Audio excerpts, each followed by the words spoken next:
Namaskar. Welcome to today's live. We have started this series, and today onwards we'll be having a live session every week. So we're just checking settings if everything is working fine.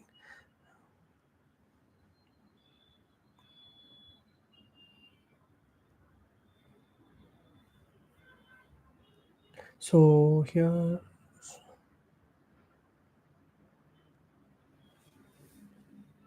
yeah. So hopefully you're able to hear.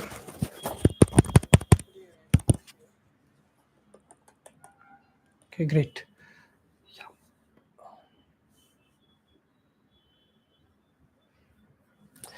Okay, so we'll start with today's session. Today we are going to discuss about a very important topic. So this is a very important topic, and this has been in the discussion for a long time. This is really very crucial that at this point we discuss about this topic. So we are going to discuss. So today's topic is Varna-ashrama. So since there's been Mahakumbh that is going on in Prayag, and there are a lot of saintly people who are gathering there. They are discussing about dharma, and then they are giving different opinions. So as part of that, a lot of debate and discussion is also going around the Vedic Varnashram system, because traditionally the Vedic Varnashram system is the basis of Sanatan Dharma. So that is a buzz these days, especially in the holy gathering at Prayag. So we will try to understand the different sides, different aspects of it. So there's been always there have been two sides of people who either support or object one ashram. In the supporters also there are two sides. One side is very orthodox, traditional. They believe in the caste-based, Varna-based society that is by birth, and then some who are little more broad-minded. They consider the society to be divided into the Varnas, but not as per the birth, but as per the activities, actions, or duties, like that. So we'll try to understand in today's session that what is it. So we'll try to bring you clarity about this, and this is very important for everybody to understand, because there's been a long debate, and now what is happening is this topic is like getting into aside, like nobody is caring about it anymore. So this topic has been brought again back by the Kumbh Mela. So we'll use this opportunity to discuss some things about Varnashrama. This session is going to be very detailed, and also we will be giving a lot of references. So just write down the references and check them later. Maybe this is not going to be a very theoretical, very just we're talking about some random things, not like that. We will be referring the scriptures, we'll be giving the detailed analysis of the scriptures, and then we will try to understand as to how it works. So let's start with a very famous, very popular sukta in which appears in many Vedas and Veda branches, etc., which is Purusha Sukta. So Purusha Sukta is one of the most important sukta that appears in 10th mandal of Rig Veda. The sukta number is 90. It also appears in Taittiriya Aranyak, then third Prashna, 12th Anuvaka, like that. It also appears in this Taittiriya Aranyak is Krishna Yajurveda. It also appears in Shukla Yajurveda, that is Vajasayini Samhita.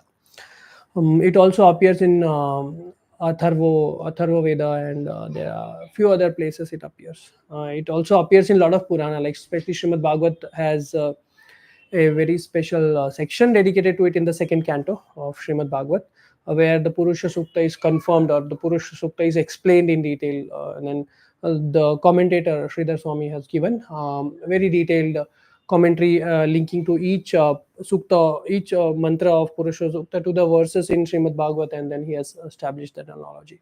So there is one very popular mantra that appears in Purusha Sukta. The mantra is like Brahmana asya mukhamasi bahu rajanyakrata uru tadasi yadvaishya padbyagum shudro ajayata. So this often invokes controversy. So what it says is basically, it doesn't say anything bad or good about anybody. It just says that uh, the Purusha, the Virat Purusha, so different parts of the Virat Purusha's body is basically represent or symbolizes different things in universe. So it says Brahmana asya mukhamasit. So the Brahmana, they appeared from the mukha, mouth, or the face or mouth, like, of Virat Purusha. Then Bahu Rajanyakata, from the Bahu, or from the hands, the ruler class or Kshatriyas appeared. And then it says Uru Tadasi Yad Vaishya. So Vaishya, or the merchant class, they appeared from Uru, that is the kati, or the middle portion, torso, like that. And then Shudra appeared from Padbyagum Shudra Jayata, from the feet. So this often invokes controversy, especially people say that because Shudras are also considered low in society and they appeared from the lower portions of Virat Purusha, so they are discriminated. That's the point which is raised again. And because of that, they refute to accept the entire Varna-ashram system. That thing. So let's try to understand how the Varna-ashram system is practical. Is it practical or not at the first place? How it is understood in by our various smritikars, various scholars, rishis in the past, and then how can we, if at all it is practical in this modern society, how at all can we use it? How it helps us in making spiritual progress? And we will also try to understand, can we make spiritual progress without one ashram? That also we'll try to understand. Okay, so first we'll see a few references from different scriptures confirming about the uh, authenticity of this one ashram system. So this one ashram system, sometimes people put that allegation that Brahmanas, they created this one ashram system to get benefit out of the entire system, and they, because they obviously are on the top of the hierarchy. So we'll try to understand, like as Vishnu Puran says in 3.8.9, it says Varnashram Charvatam Pumsa Varnashram Charvatam Purushena Parapuman Vishnu Aradyate Pantha Nanyat Tatosha Karanam. So this is a very popular verse that appears in Vishnu Purana. Varnashram Charvatam. Varnashram is performed. Varnashram is the system of Varna and Ashram is, what is the purpose for it? The Vishnu Aradyate Pantha. So it is for worshipping Vishnu or Hari. And if the Varnashram system doesn't satisfy Vishnu, then it is useless. Nanyat Tattosha Karanam. So there is no other way of satisfying Sri Hari other than Varnashram. That is what is said here. Then in Krishna also says in Bhagavad Gita, Chaturvanya Maya Shashtam Guna Karma Vihagasya Tasya Kartaram Apima Vidya Kartaram Avyayam. This, he says this in 4th chapter. He also says similar things in 18th chapter, where he says Se Karme Vinirta Samsiddhi Labhate Nara.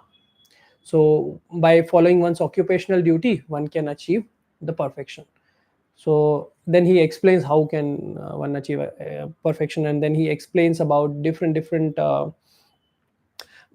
things, like the nature of different people in different varna. So especially he explains the 6 qualities of brahmana, and then 4 qualities of kshatriya, 3 qualities of vaishya, and 1 quality of shudra. So like he says like that. So, and then again he says parichaya atmaka karma shudra karma svabhavaja. Paricharya, or serving others, is the nature of shudra. So that again invokes a little controversy. So we'll try to understand that as well. Now, not only Bhagavad Gita, but Smriti Smriti is actually a foundation of our Vedic law, or the Vedic law system. It's actually, there are a lot of Smriti, 20 in number, 20 popular Smritis are there. And maybe obviously there will be other Smritis also which are not so popular. So Smritis were the guidelines. They are still guidelines. Maybe not everybody follows. That's a separate concern. But Smritis were serving as guidelines to the king, to the rulers, because they were law books basically. Right? So most popular is Manu Smriti, Parashara, Yajnavalkya, Shankha-likhita, etc. There are so many popular Smriti Granthas were there. Vashishthatri, they were also Smritikara. So the Smritis give a very detailed things about this one ashram system. What is the duty of a Shudra, Vaishya? Who is considered as a Vaishya? Who is considered as a Shudra? Who is considered as a Brahmana, Kshatriya? Like that. So we'll see some of the references from Smritis to understand that what is the opinion of them, like Smritikar. So Yajnavalkya and Parashar, they were traditional Smritikar. Especially Yajnavalkya is very uh, strict on his ideas. So let's see a reference from Parashar Smriti. So Parashar Smriti, it says about Brahmana, how the conduct of a Brahmana should be, who should be considered or regarded as Brahmana, like is it by birth or is it by what, that. So the entire point revolves around this only, that Brahmana, Vaishya, Shudra, Kshatriya, they by birth or they are by their nature. So Krishna in Bhagavad Gita says Guna Karma Vibhagasha. So they are by nature. That's what Krishna says. Now Smritikars also has similar opinion, but then because they are law books, they are not dharma. They are like law basically. Dharma or dharma is also in one way law. So they are basically law books. So they are giving practical, like say by examples. Okay, if you are doing this, then you are a Brahmana. If you are not doing this, then this, like that. So basically, like our constitution is there, right? So there are few guiding principles are there, that this, if a person does this, then give this punishment, and this is there, then this is considered as minor. If somebody is less than 18 years, minor; more than 18 years is considered as a major, this, that. So like that, Smritis also give this guiding principle. So it is different from what Krishna says in Bhagavad Gita.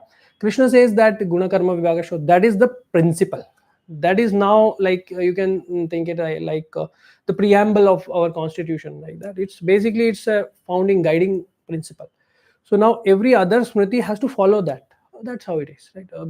So Veda or Upanishad basically, and Gita also is a Upanishad in that sense. So they're guiding principles. So now the Smritikara has to follow those principles and provide the practical guidance to the society. So what Parashara says is for determining a Brahmana. So he says, Duhashelo Dushelo Pidvija Pujyo Natu Shudro Jitendriya Kap Parityagam Kap Parityagam Dushtam Duhe Shiravati Kharim. So this is very like people are very disturbed by this. So what he's saying is Shilopi, without Shila, without good qualities. Only he's talking about Shila. He's not talking about Veda Adhyan, etc. He's saying that if, because why Shila? Because Brahmana's most important quality is Shila, Vinaya, or the humbleness, humility. So if there is no humility in a Brahmana, then also he is worshipable. That's what he's saying. And then we'll come to that, why, which all qualities of Brahmanas are most important. And Vinaya is most important, as Krishna also says in Bhagavad Gita, Vidya Vinaya Sampanne. So Vidya and then Vinaya. So they are complementary, and Vinaya naturally, the humility naturally comes from the Vidya education. So Brahmana has to be learned, but at the same time also he has to be humble. So Vinaya. So here he is saying, the Smritikara is saying, Parashara is saying, Duha Shilo. Without Shila also, if there is a Vipra, Dvija, then Pujyo, Natu Shudro Jitendriya. Then, but a Shudra who has control over his senses also is not worshipable. So, and he also gives an analogy. What he says, Kap parityaga gam dushtaga, or the cow which is not so good, like dushta, maybe she kicks or she is not very good in nature. So who will leave that cow and milk Kshiravatim Kharim? Khari is khara, or that is ass. So she ass, like, so who will milk a she ass? Now there are a lot of people, a lot of yogis, they are explaining the benefits of the milk of the ass, she ass, like, leave that aside. That's not something which our scriptures prescribe. But what he is saying is, who will prefer a very fine, gentle ass, she ass, and leave cow? Because cow milk is obviously beneficial for us, right? Cow milk is what is prescribed in scriptures. So even if the cow is not that good, then also she'll be worshipped. Like that, he says Brahmana, although he is without Shila, without the quality of Shila, then also. But then people, what they think is, Dushilopi, that means he has no other qualities. He's just. So what people, some people, like especially those who are orthodox, they say that, see, look, the Brahmana has to be worshipped under any condition, even if he is not learned, he is smoking hookah, he is not touched Veda also, he doesn't know any akshara of Veda also, then also he has to be worshipped. No, it's not like that here. What he's saying, only if he is devoid of that Shila, which is the most important quality of Brahmana, then also he should be worshipped, because he has other qualities of Brahmana which are described, right? So he has everything else but not Shila, then he should be worshipped. That's what he's saying. So then again, there are extremities on the both sides, so we should understand that very well. Now then again, the same Smritikara in the Parashar Smriti only, he says, the one verse before this, it appears like this: Gayatri rahito vipra shudra dapya shuchir bhavet Gayatri brahma tattvajna sampujyate janirduja. So a vipra, a brahmana, without performing the sacrifice or without performing the sacred thread ceremony or Gayatri, basically, the Brahman who is not doing Sandhya, Brahman who is not wearing the sacred thread, and he is not performing the rituals according to his duty, which is prescribed in the scriptures, then Shudra Dapya Shuchir Bhavet. He is Ashuchi. He is generally Brahmana is known as Shuchi. They are called Shuchi because they are very clean and they are following the Dharma. But that what he says here is Shudra is even lower than Shudra. Shudra Dyapi Ashuchi Bhavet is still lower than a Shudra. And then Gayatri Brahma Tattva Sampujyata Janedvuja. So if the Brahman is he is following the principles of Gayatri, that is Sandhya, and he is chanting Gayatri, he is performing his sadhana as per the Brahmanical principles, then he is very worshipable. So basically here the thing again boils down to the quality. So he rejects the Brahmana who is not like is not uh, Brahmana for just, or maybe Brahmana for just a namesake, that way. Now, general conception of a jati or the varna is how it is generally conceived in our scriptures is like this. Like, say, we'll take an example from Yajnavalkya Smriti. It says savarnabhya savarneshu jayante vai svajatayah. So the jati, the varna, is determined by what? Savarnabhya savarneshu, like the varna, the same varna people, they join together and with the same varna people, and then they, when they beget children, jayante vai svajatayah, they are for that varna. So say Brahman and Brahmana combine and they give birth, then it's Brahmana. Shudra combine, they give birth, it's a Shudra. Like that, right? That's how he says Yajnavalkya. Yajnavalkya again, as I mentioned, is very staunch on that principles. But Yajnavalkya Smriti is very old. Maybe not very practical in Kali Yuga, but still Yajnavalkya is a very great Smritikara. He is also the propounder of the Vajrayani Shakha of Yajurveda. So he's very, very prominent person in that sense. So he says like this. But now then what happens? Because it doesn't happen every time. A lot of intermixing is happening. It happened in the past, it's happening still, and it will still happen in the future. So then how to determine the Varna when the intermixing happens? So then there are mixed opinions. Generally, when pratilom vivaha happens, when there is a father is Brahman and mother is, like, say, other than Brahman, then what happens? Then the child is generally considered as a Brahmana that way. But then there are exceptions to this also. So say when the mother is Brahman and the father is not a Brahman, then also then there are other like that. So they are basically based on anulom and pratilom marriages. The children that are beget are they belong to various jati, or they are given various titles. So we'll talk about them. Suta is also one of the very common, like, say, title. When the pratilom vivaha happens and then a son is born, he is known as Suta. So in some conditions, only when the one of the parent is Brahmana. So, but this has been happening a lot. So then, what is the solution for this? So here, like, it is said like there's a Brahmanyam jato Brahmanyasyanna sanshaya. So when Brahman and Brahmana combine and they give birth, then it will be Brahman. There is no doubt about that. But Kshatriyam tathevasyat Vaishyam api chaivahi. But if a father is Brahman and he marries to Brahmana Sri, then the child born is Brahmana. But then Kshatriya and Vaishya also is if a Brahmana marries a Kshatriya or Vaishya girl and then begets children, that is also considered as Brahmana. How? So there are a lot of Smritika, especially Kulluka, and then Vijnaneshwara. Vijnaneshwara is very special. He is author of Mitakshara, that is commentary on Yajnavalkya Smriti. So he has this opinion. So on the Yajnavalkya Smriti commentary only says these things. Then, but Manu also has an opinion in this, because Manu is the original Smritikara. He is the original lawgiver and most controversial because of its popularity, obviously. So in Manu, it is said, Strishwa anantara jatasu dvejairuৎpaditan sudan sadrasheneva tan urmatra dosha vigirhitan. So he says that a child naturally follows mother's tendencies. So he says that okay, so mother, whatever the varna of mother is, child will also be of the same varna. So Manu has a difference in opinion here. And similarly, there are 20 dharma shastras. Every smritikar has different opinion. So opinions differ by place, time, circumstances. So different smritikar give different opinions, and that due to that, a lot of people came who reconciled all this. Like, say, they would just try to establish the samanjasya, or the tarat, like they'll try to explain the things in when they are put in perspective. So they'll just put everything together, and then they'll try to give conclusion. So samanvaya, that is called samanvaya. So for that, there are some popular books which are written, like Nirnay Sindhu by Sri Kamlakar Bhatta. There is one more, Vivada Chintamani. So Vivada Chintamani is by Vachaspati Mishra, very popular.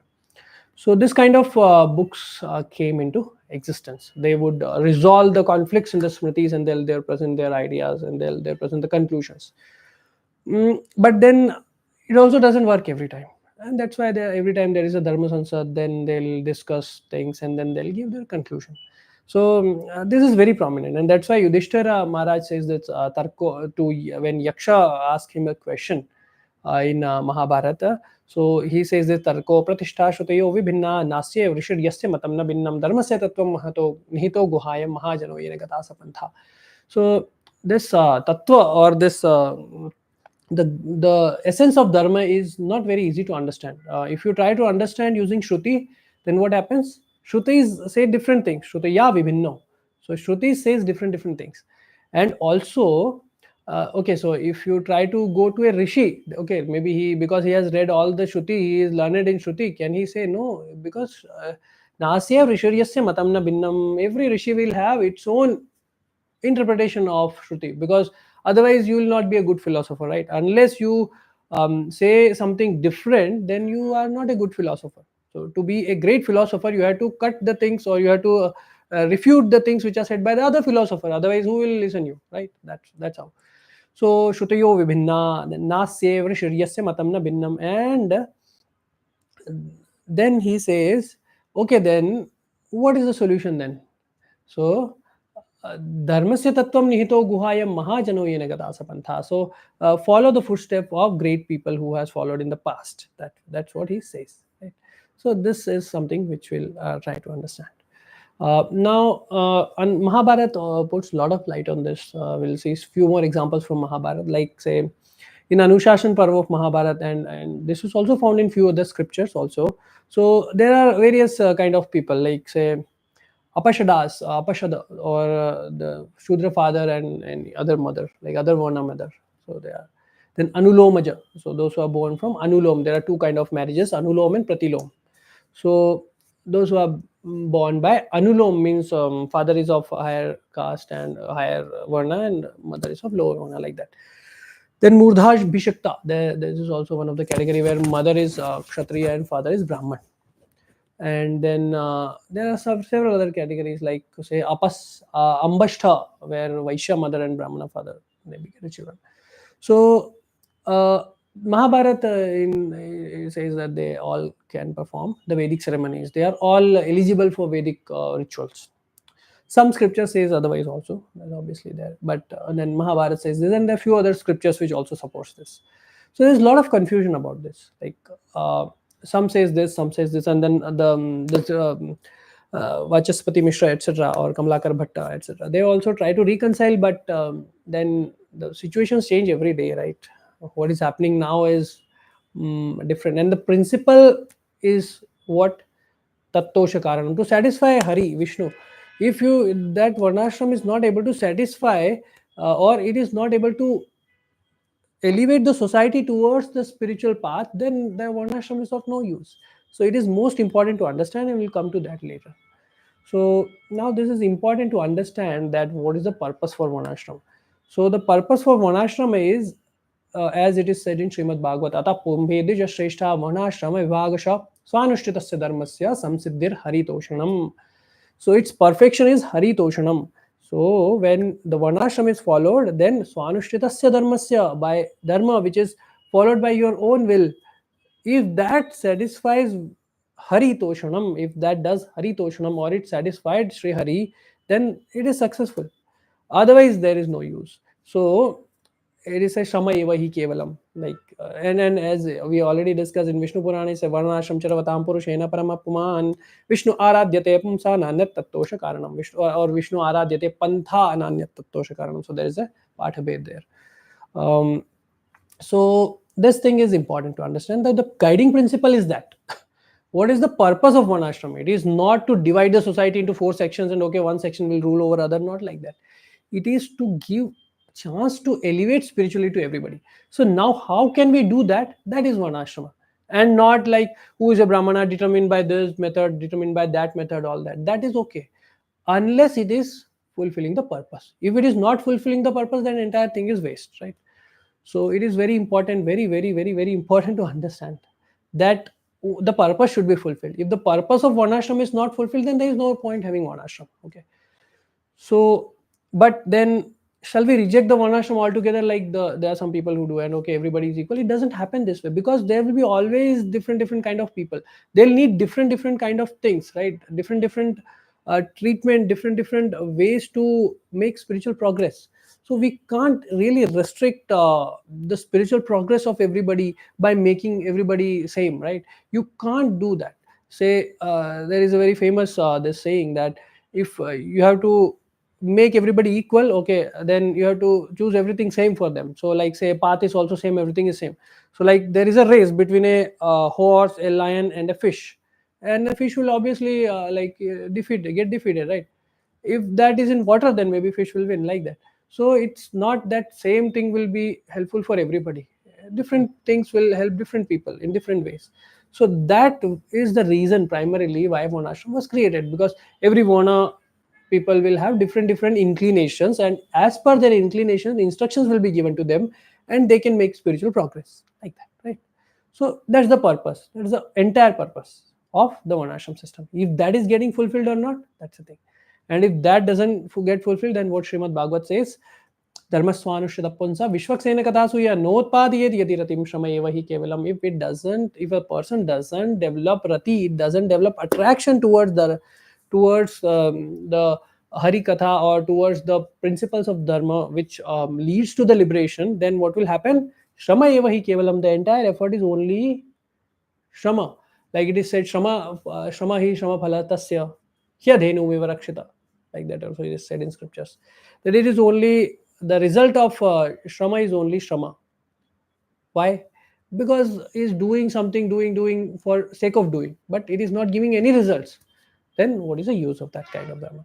And also, it is not that only Bhagavad says it. Even Manu, who is criticized for a lot of his statements, also says, Manu says this: Navaryapi pracheta tu baida lavratike dvije nabaka pape nave diviti dharmavit. So a Brahmana who is not performing his duties as the Brahman should perform, then one should not offer even water to him, like, or maybe should not respect him as a Brahmana, that sense. So he says na baka varti. So he is performing like a baka, or what do you call it, um, a crane, or I think, yeah, crane maybe, or like that. So I just baka is a very popular bird, that so it behaves like a baka, or it behaves like a cat. Okay. So this This kind of brahmana should not be. So basically the vritti will not go into details of this vrittis, but basically what he's trying to say is baka vritti or cat vritti, they are not following the dharma, they are acting cunningly, then you should not do. Then what should we do? So there is a very popular or unpopular Upanishad. This was commented by Shankaracharya and it became very popular by commenting on this. So that is Vajrashuchi Upanishad. It comes in 108 Upanishads. And this Vajrashuchi Upanishad gives a very profound knowledge and understanding on this. So he says that Jivatma doesn't make anyone of any Varna or Brahmana or any Varna. Like it doesn't make anyone Brahmana, Kshatriya, Vaishya, Shudra, because jiva, the atma is same in everybody, right? Krishna says that in Bhagavad Gita also, right? So it doesn't make the jivatma, the atma doesn't make. So atma is same for all varna. Then what differentiates? Deha, maybe body? No, deha doesn't, because everybody's body is same only, right? If you do the autopsy, oh, this, that, and then same, right? There is no difference between the body. So body doesn't make. Then does jati? What is the meaning of jati? It links from janma. So maybe if you are born from certain mother or father, then you are a brahmana. Does that? No, it doesn't. Why? So the Upanishad says that it doesn't, because then it gives examples. So it gives examples of several rishi like Risha Shringo Mrigyaha. Risha Shringa, very popular rishi mentioned in Ramayana. He was born from a deer. Mrigyaha. Kaushika Kushat, and Kaushika Rishi, who is in the lineage of Vishwamitra, is a grandfather of Gadhi Rishi. Gadhi is a Raja Rishi, Gadhi is a king. So he was born from Kusha, grass. Jambuko Jambukat, and Jambuka Rishi, very popular Rishi in Upanishads, his name appears several times. He was born from a Jambuka jackal. Then Valmiko Valmikat. Valmiki Rishi was born from Valmik or Bambi, or what do you call that? Some mites kind of, right? And then Kaivarta Kanyakam, who Vyasa Kaivarta Kanyakam, the son of daughter of a fisherman. The Vyasa was born from daughter of a fisherman. Still he is considered, he is how see considered the position of Vyasa. He is the topmost in the Vedic hierarchy. Every branch of Veda comes from Vyasa only. Without Vyasa, no, there is no imagination of Veda. He is only the original Shakhakara of Vyasa. So everybody who belongs to any branch, his guru is ultimately Veda Vyasa only. But he is born from Matsyagandha, or he is born from the daughter of a fisherman. Then I'd say, then next is Shashaprashtata Gautama. Gautama, he was born from the back of a Shasha or rabbit. Vashishta Urvashyam. Vashisht was born from the womb of Urvashi. She was not Brahmana. Agastya Kalashe. And Agastya was born from a Kalash, a pot. Kumbhaja, that's why he said. Then the birth doesn't determine from where you are born. And what determines? The qualities determine that. Right? So in conclusion, what the Upanishad says is Brahmana is one who realizes the Brahma. Who realizes the Atma Tattva. He is Brahmana. That way. So that is basically the conclusion. Now we will also see a few references. We'll on this regard we'll also see one from Chandogya Upanishad. So in Chandogya Upanishad, Chaturtha Khanda. So there is a story that comes of a very popular story that comes is for Jabal. So his name was Satyakam and his father was unknown. So Satyakamo Jabalo Jabalam Matra Mamantriyam Chakre Brahmacharyam Bhavati Vivitsyami Kingotro Nvaham Smiti. So he asked his mother that which Gotra I belong to. What is my Gotra? Because why he asked? Because I want to go to Guru Brahmacharya Bhavati. I want to follow Brahmacharya. I want to go to Gurukula. So when I will go to Gurukula, Guru will ask which Gotra you are. So she said that I don't know. Na hena muvacha naham metadvada. I don't know. Because why I don't know? Bhavancharanti paricharini. When I was young, yauvane tvama alabhe. So when I was young, I used to serve a lot of people. And I don't know from who you are born. Your father is also not there or something. She doesn't remember because your father is already dead. Maybe probably dead or is lost. I don't remember also, right? So then what should I tell? So then she said that, okay, tell that Nama Tvamasi Sa Satyakama, your name is Satyakama, And eva Jaba. So because my name is Jabala, so tell that my Gotra is Jabala, Jabalo. So tell him like that. So then he went to Gautama. So Gautama, Gautriya Brahmana. He went to Haridrumata. His name is Saha Haridrumata Gautama Mevacho me Metyo Vacha Brahmacharyam Bhagavati. So he expressed his desire that I'll want to reside here as a brahmachari and I want to help you in, and I want to basically learn Vedas. That's what we went for. So what Haridrumata said, that which Gotra you are? That's the first question, right? Kim Gotro?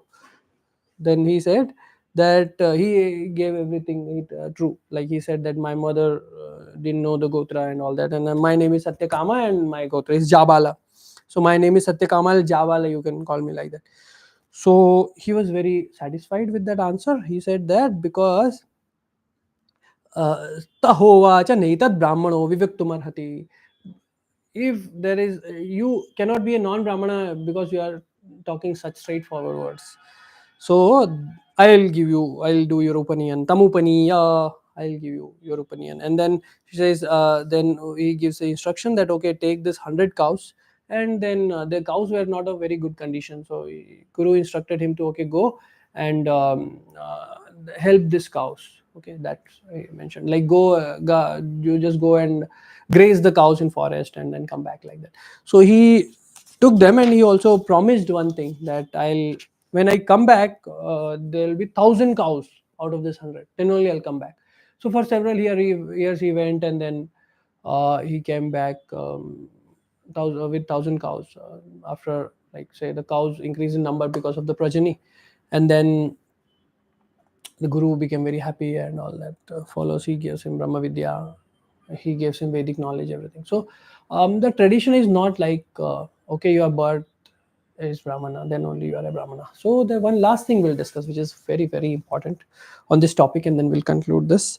So this comes in Mahabharata. The Mahabharata is very bulky. So it comes in Mahabharata Vana Parva, or it is in South Indian rendition, it is known as Aranyaka Parva. In Gita Press, they call it Vana Parva. So Vana Parva, then Vana Parva has a sub Parva, that is Ajagara Parva. So here the story, I'll just narrate the story briefly. One day Bhim went to a forest, and then there was a very large snake or a python that caught him, and Bhim was not able to get free by himself. Then Yudhishthir went in his search, and then Yudhishthir found that Bhishma is caught by a snake or a python, and then he discussed with that python that, oh python, what shall I give to you so that you will free him? He said, no, no, nothing can free him. I don't want anything, I want him only. Then after several negotiation, the python agreed that okay, if you answer my questions, then I'll free him. So Yudhishthira said, okay, ask your questions. Then Yudhishthira, then the Brahman, the Sarpa, he asked, what is the question he asked? Yadi Vartito Rajan Brahman Parisamikshita Vratha Jatistadha Yushman Kati Yavanna Vidyate. So if the Brahman is to be determined only by his nature, then what is the use of jati? That he asks. He asks, what is Brahmana? Who is Brahmana? And who is other caste? He asked like that, right? How should we determine? And Yudhishthir said that we should determine only by the qualities. Then he asked that if we only determine by qualities, then what will happen? What is the use of jati? Then what Yudhishthir said, jati ratra mahasarpa manusya tve mahamate sankarat savarnanam dushparikshet memati.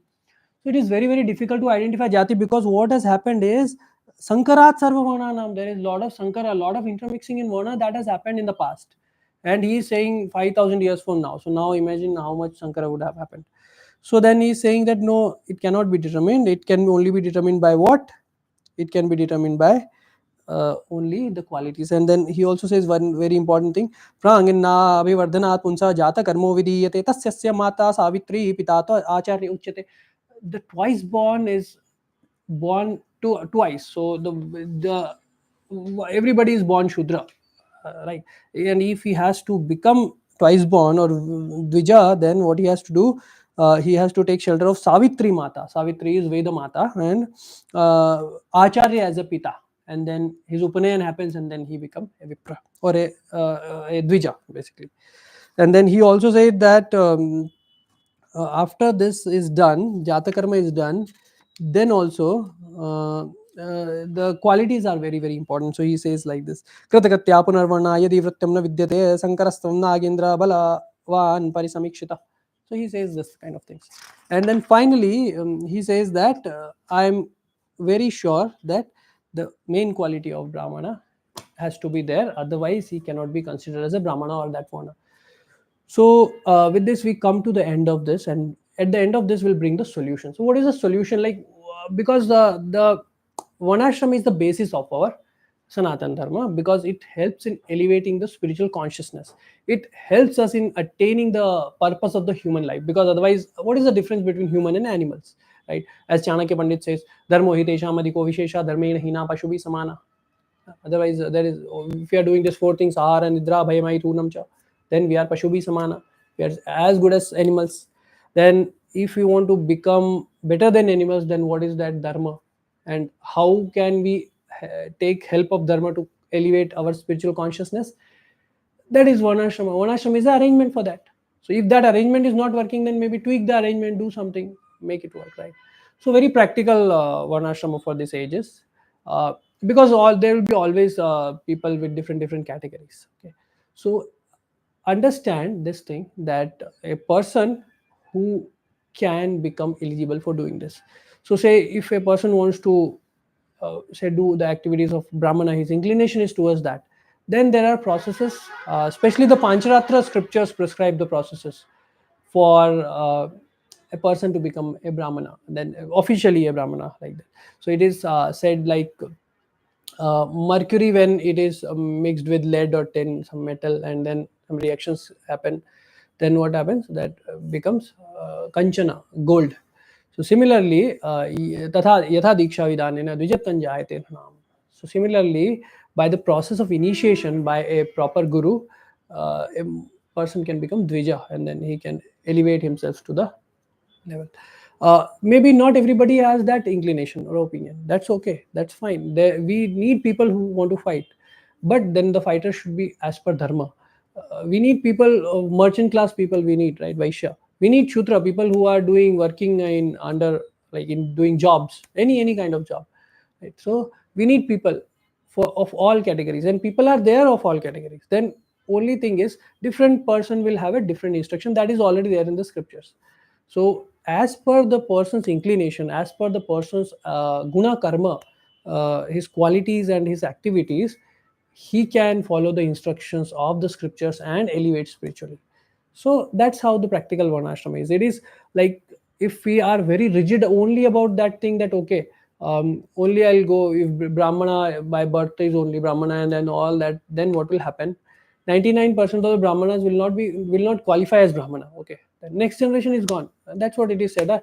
If one generation is lapsed, then you can't get back, right? If one generation is not wearing a sacred thread, they are not following sandhya, then they are not brahmana, then their children are not brahmana. So everybody will be shudra, that as it is said also, kalau shudra sambhavaha. So then what can be done? By following the process described in the scriptures, dvijattam jayate nanam, one can become dvija, that way. And then one can elevate his consciousness. That's how it is. Because otherwise, what will happen? There will be very few people who will be there following dharma. So it doesn't happen, it doesn't work this way. So everybody can follow dharma, but then there is a second extreme, which is like, there are some societies like Arya Samaj, and then there are few others, like their system of making dvija is like, just okay, you are a Muslim, now come to us, we will do a yajna havana, and then we'll make you brahmana, just like that. It doesn't work this way also, because there has to be some process of atonement, punasharana, and like some shastriya vidhi has to be followed, right? Some atonement process has to be done, and then the eligibility has to be developed, right? It's not only by name. Okay, I'll give you name, I'll give you that surname, and you become that brahmana. No, it's not like that, right? So pancharatra scriptures are the solution. Pancharatra scriptures, especially, they are followed by Vaishnavas. They are very practical in the age of Kali Yuga. And they start with Narad Pancharatra, and there are several other Pancharatra, Sattvat Tantra, etc. And then there are a few other Tantra Granthas, Vaishnava Tantra or Sadagama. They are also known as Sadagama. Sadagama. So the Agama text in mode of goodness, they help us in elevating spiritual consciousness in the age of Kali Yuga. So this is also known as Daiva Varna-ashrama system, a divine Varna-ashram system where everybody can make progress. So this is very practical for this age of Kali Yuga. So this is what we wanted to convey today. Thank you very much for bearing with us. And do let us know if you have any questions or comments, and what are the other topics you want us to go live on next. Please put them in comments. Thank you. Namaskara.